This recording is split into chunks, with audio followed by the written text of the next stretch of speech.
guys, and welcome back. It's Brooke Witherby with the Aubri Blaize team, and this week we're going to be discussing the pros and cons of renting versus buying. Pros to renting, I believe, would be flexibility, those lower upfront costs, and maintenance.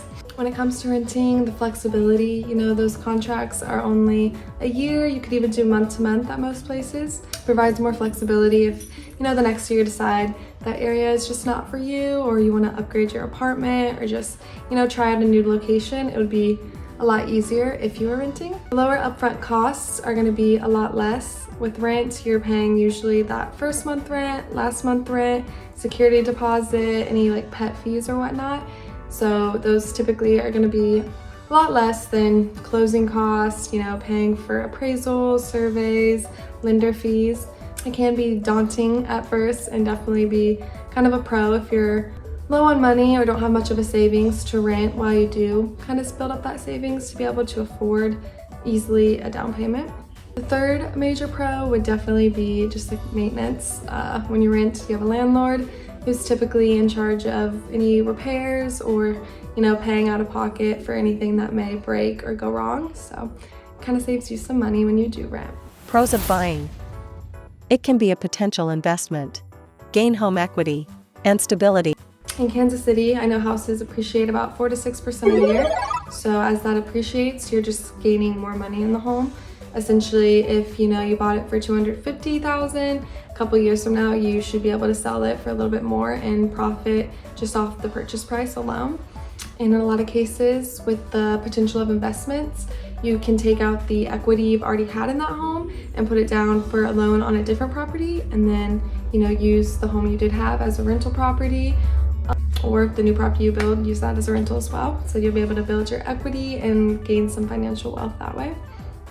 I think with stability, having a home obviously provides a sense of security, and you have kind of your normal payments every month. You'll know what your mortgage is going to be from month to month, and you won't really have any surprising payments or increases coming your way as you could with renting.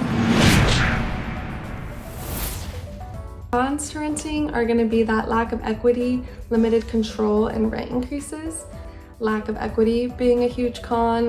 You kind of are paying a mortgage, it's just not yours, especially here in Kansas City again. It's crazy. I have a friend who lives in a little 2-bedroom apartment. It's a beautiful apartment, like great location, and she's paying nearly $1,900 a month. Like, that's crazy. But limited control, obviously you don't own it, you can't always do whatever you want to it. It can be hard to customize the home and really make it yours or do what you want with it when you are under those lease agreements. In Kansas City, rent is gone up about 16%, and it is absolutely outrageous. So I feel like it happens year to year now. I know at the last couple places I've rented, it's happened to me where when it does come time to sign again, it has gone up about $100 to $200. So those are things you kind of can't control and could come out of nowhere and really surprise you.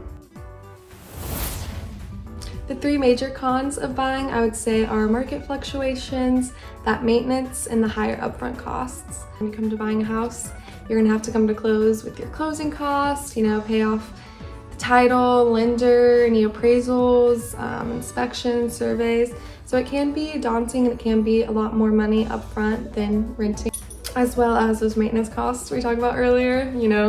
You are your own landlord when you buy a house, so you are going to be responsible for paying out of pocket for anything, like the AC, water heater, roof, anything like that. You will have to be responsible for paying.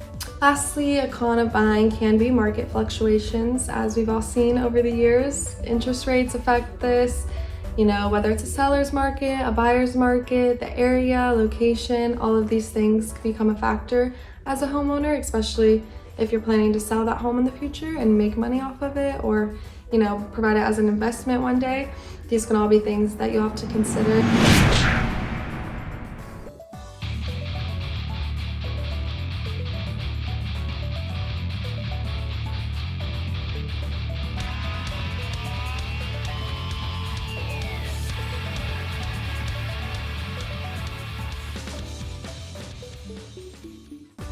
I hope you enjoyed our video, and yeah, I feel like there is a lot of pros and cons of buying and renting, as there is with anything, and buying a home is really a personal thing, you know, whenever is the right time for you is the right time for you, and you will know it. And you know, when your finances are right, when you talk to the right people, when you feel educated, and you feel like you are ready to make that commitment, I think will be the time you'll make it. So yeah, if you guys have any questions or comments, feel free to comment them down below or shoot us a DM, and make sure you like, share, and subscribe. See you guys next week.